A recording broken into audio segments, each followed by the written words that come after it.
तो दोस्तों, कहानी की शुरुआत में हम शालू शानदार नाम की लड़की को देखते हैं जो अभी अभी सोकर उठी थी। शालू शानदार के पति का नाम मार्टिन था, जो कि एक फेमस राइटर था।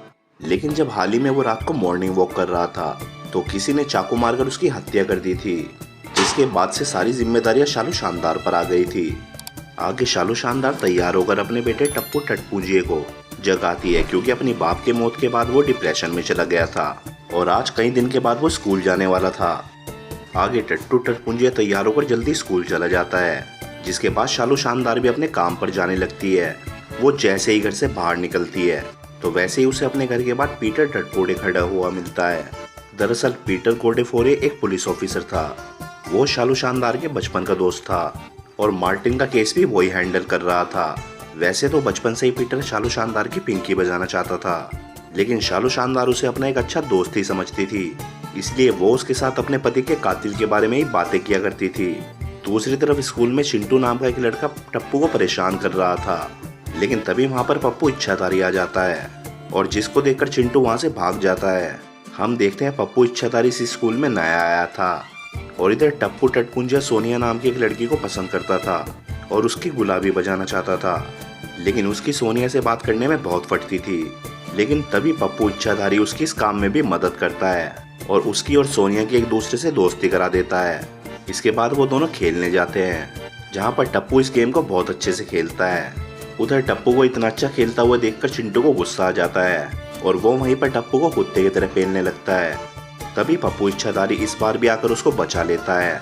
आगे जब टप्पू टटपुंजिया चेंजिंग रूम में था तब पप्पू इच्छाधारी उसके पास आता है। टप्पू उसे उसकी मदद करने के लिए थैंक्स बोलता है और साथ ही उससे पूछता है, तुम मेरी मदद क्यों कर रहे हो? पप्पू इच्छाधारी कहता है, मैं जानता हूँ हाल ही में तुम्हारे बाप की मौत हुई है।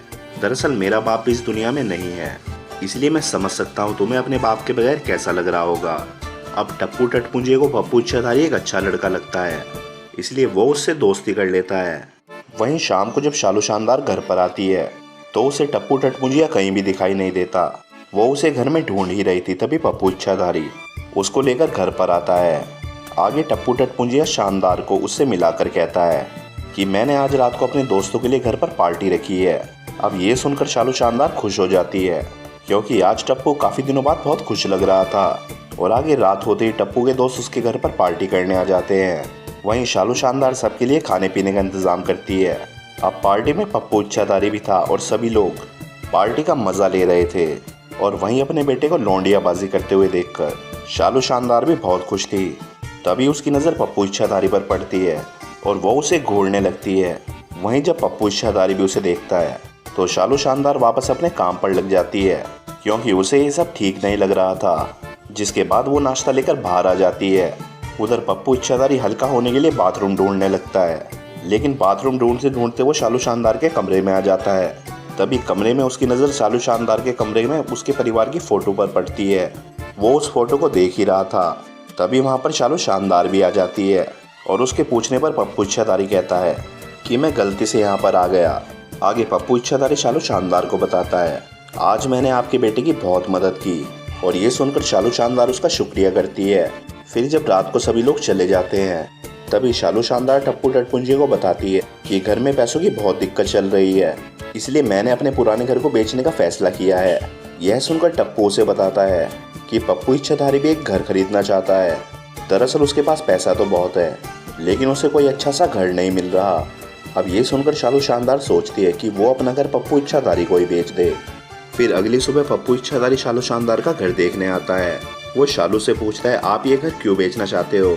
शालू शानदार कहती है, मेरे पास जहर खाने के भी पैसे नहीं हैं, इसलिए मैं ये घर बेचना चाहती हूँ। पप्पू इच्छाधारी कहता है, दरअसल ये घर मेरे चाचा खरीदना चाहते हैं। जिसके बाद शालू शानदार उसे वो घर दिखाने लगती है। कुछ दिनों बाद हम देखते हैं टप्पू टटपुंजिया रब्बी खेल रहा था। वो आज भी बहुत अच्छा खेलता है, जो देखकर चिंटू को उस पर गुस्सा आने लगता है। वो टप्पू टटपुंजिया को मार तो नहीं सकता था, इसलिए वो उसके कपड़े खराब करने के लिए लॉकर रूम में आ जाता है, लेकिन टप्पू के लॉकर पर ताला लगा हुआ था। दरअसल ये ताला पप्पू इच्छाधारी ने लगाया था ताकि वो टप्पू को परेशान न कर सके। तभी वहाँ पर पप्पू इच्छाधारी आ जाता है। वो चिंटू को टप्पू से दूर रहने की धमकी देता है। अब दूसरी तरफ शालू शानदार भी अपने ऑफिस में आ गई थी। वो रियल एस्टेट का काम करती थी, लेकिन उसका मार्केट आजकल कुछ खास अच्छा नहीं चल रहा था। इसी दौरान उसे एक मेल आता है और जिसे देखकर वो घबरा जाती है। कुछ देर बाद उसे एक लेटर मिलता है जिसमें उसके पुराने अफेयर के बारे में लिखा हुआ था। दरअसल शालू शानदार को ऐसे लेटर्स पहले भी कई बार मिल चुके थे, जिसके बारे में वो अपनी असिस्टेंट मोनिका से बात करती है। लेकिन मोनिका उसे कहती है तुम्हें इस बारे में पीटर से बात करनी चाहिए। लेकिन शालू शानदार को पीटर से बात करने में इस बारे में थोड़ा अजीब लग रहा था, इसलिए वो इस बात को टाल देती है। उधर स्कूल में पप्पू इच्छाधारी टप्पू से कहता है तुम्हें सोनिया के साथ घूमने जाना चाहिए और क्या पता तुम्हें उसके साथ मजदूरी करने का मौका मिल ही जाए। लेकिन टप्पू टटमुंजिया के पिछवाड़े में इतना दम नहीं था कि वो सोनिया से जाकर इस बारे में पूछ सके, और अपने फट्टू दोस्त की मदद के लिए पप्पू ही जाकर उस बारे में इससे बात करता है और उन दोनों को साथ में घूमने के लिए कहता है, जिसके लिए सोनिया भी मान जाती है। अब टप्पू पप्पू इच्छाधारी की गाड़ी लेकर जा रहा था, इसलिए उसके आने तक पप्पू इच्छाधारी उसके घर पर ही रुक जाता है। अब घर पर शालू शानदार और पप्पू इच्छाधारी घर पर अकेले थे और वो एक दूसरे से बातें करने लगते हैं। फिर बातों ही बातों में शालू शानदार उसे बताती है मुझे मार्टिन के साथ बिल्कुल भी मज़ा नहीं आता था, वो बस हमेशा मेरे पीछे से ही लेता था और 30-40 सेकंड में ही ठंडा पड़ जाता था, इसलिए मेरी गुलाबी कभी भी गर्म नहीं हो पाती। वहीं ये सारी बातें सुनकर पप्पू इच्छाधारी का पप्पू भी उसकी पैंट में सलामी देने लगता है। और दूसरी तरफ टप्पू टटपुंजिया सोनिया को लेकर एक रेस्टोरेंट में जाता है, जहाँ पर वो दोनों काफ़ी देर तक बातें करते हैं। अब सोनिया को भी टप्पू बहुत पसंद आ जाता है, जिसके बाद वो दोनों एक दूसरे को चूसने लगते हैं। उधर शालू शानदार सोने से पहले नहाने चली जाती है, जबकि बाहर बैठा हुआ पप्पू इच्छाधारी अब बहुत ज़्यादा गर्म हो चुका था, जिसके बाद वो उठकर सीधा शालू शानदार के पास आ जाता है। शालू शानदार उसे बाहर जाने के लिए कहती है, लेकिन पप्पू इच्छाधारी अपने कपड़े उतार कर उसके साथ नहाने लगता है। अब शालू शानदार चुपचाप उसे देखती रहती है, जबकि पप्पू इच्छाधारी उसके खेत में दबाकर मजदूरी करना शुरू कर देता है। फिर कुछ देर बाद टप्पू टटपुंजिया भी घर पर वापस आ जाता है। आगे जब उसे घर में कोई नजर नहीं आता तो वो अपनी मॉम को पुकारने लगता है। तभी पप्पू इच्छाधारी उसके सामने आता है और उससे पूछता है भाई आज तूने सोनिया की गुलाबी बजाई या नहीं।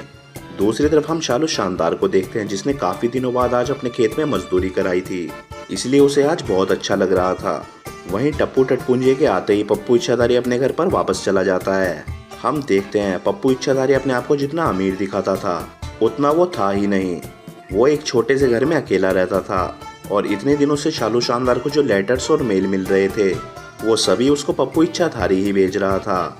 कुछ दिनों बाद जब चिंटू की मुलाकात स्कूल में सोनिया से होती है तो वो उसको भड़काता है कि टप्पू टटपुंजिया अच्छा लड़का नहीं है, वो तो बस दिन रात तुम्हारे बारे में सोचकर हिलाता है। लेकिन सोनिया उसकी बातों पर ध्यान नहीं देती। इसके बाद चिंटू पप्पू इच्छाधारी से मिलता है और उसे कहता है मुझे तुम्हारे बारे में सब कुछ पता चल चुका है और मैं जल्दी ही तुम्हारी सच्चाई सभी को बता दूंगा। अब पप्पू इच्छाधारी उसे कोई जवाब तो नहीं देता, लेकिन उसकी बात सुनकर उसकी फटकर हाथ में आ जाती है। आगे वो टप्पू टटपुंजिया के पास आता है और उसके साथ मिलकर एक प्लान बनाता है।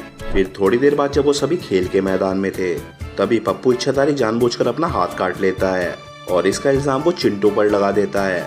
वहीं प्लान के मुताबिक टप्पू भी उसकी हाँ में हाँ मिला देता है और देखते ही देखते स्कूल में पुलिस भी आ जाती है, क्योंकि ये काफी बड़ी घटना थी।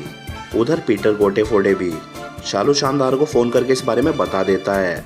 इसके बाद वो भी जल्दी से स्कूल में पहुंच जाती है। अब क्योंकि सभी सबूत चिंटू के खिलाफ थे, इसलिए स्कूल वाले उसे स्कूल से निकाल देते हैं, जबकि शालू शानदार अपने बेटे को लेकर घर आ जाती है।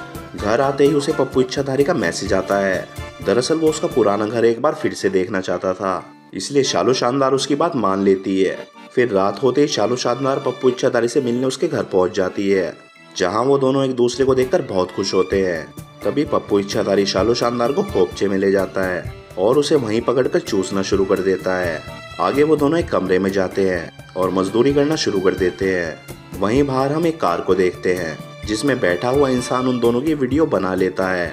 अब अगली सुबह सोनिया टप्पू टटपुंजिया से मिलती है और उसे शालू शानदार और पप्पू इच्छाधारी वाली वीडियो दिखाती है और कहती है ये वीडियो मैंने ही बनाई थी। दरअसल सोनिया को पप्पू इच्छाधारी की सच्चाई पता चल चुकी थी और जब वो इस बारे में पप्पू इच्छाधारी से बात करती है तो वो उसको भी वहीं पर बुलाता है जहाँ पर उसने शालू शानदार को बुलाया था। वो टप्पू को ये भी बता दिया कि पप्पू इच्छाधारी ने हम सबसे झूठ बोला है, उसका तो असली नाम पप्पू इच्छाधारी भी नहीं है। अब सोनिया की बातें सुनकर टप्पू हैरान हो जाता है। फिर कुछ देर बाद जब सोनिया अपने घर जा रही थी तब पप्पू इच्छाधारी उसका पीछा करने लगता है। वहीं दूसरी तरफ शालू शानदार को भी पता चल गया था कि किसी ने उसकी वीडियो बनाकर इंटरनेट पर वायरल कर दी है और जो देखकर वो बहुत परेशान हो जाती है। फिर कुछ देर बाद टप्पू टटपुंजिया को सोनिया का मैसेज आता है उसे वो पप्पू इच्छाधारी के घर पर बुला रही थी। और इसके बाद जब टप्पू पप्पू इच्छाधारी के घर पर आता है तो उसे वहाँ पर कोई नहीं मिलता। पर तभी पप्पू इच्छाधारी पीछे से उस पर हमला कर बेहोश कर देता है। दरअसल ये सारा प्लान पप्पू इच्छाधारी का ही था और उसी ने ही सोनिया के फ़ोन से टप्पू को मैसेज किया था, जिसके बाद वो शालू शानदार को मैसेज करके उसे उसके पुराने घर पर आकर मिलने के लिए बुलाता है। वहीं शालू शानदार को कुछ ठीक नहीं लग रहा था, इसलिए वो जाने से पहले पीटर गोटेफोड़े को मैसेज करके सब कुछ बता देती है कि वो कहाँ पर जा रही है। जैसे ही वो अपने पुराने घर पर आती है वहाँ पर उसे पप्पू इच्छाधारी मिलता है। फिर शालू शानदार के पूछने पर पप्पू इच्छाधारी उसे सारी सच्चाई बता देता है कि पहले तुम्हारा जिसके साथ अफेयर था मैं उसका बेटा हूँ, और जब तुमने मेरे बाप को छोड़ा तो तुम्हारी गुलाबी के गम में उसने अपनी जान ले ली और इन सब की जिम्मेदार तुम हो, और इसीलिए मैं इस शहर में आया हूँ तुमसे बदला लेने के लिए। वो बताता है मैंने ही तुम्हारे पति को मारा था, जिसके बाद वो शालू शानदार को एक चाकू देकर उसे खुद की जान लेने के लिए कहता है और कहता है अगर तुमने ऐसा नहीं किया तो मैं टप्पू टटपुजिए को जान से मार दूंगा। लेकिन शालू शानदार उसकी बात नहीं मानती और वो उसी पर चाकू से हमला कर वहाँ से भागने लगती है।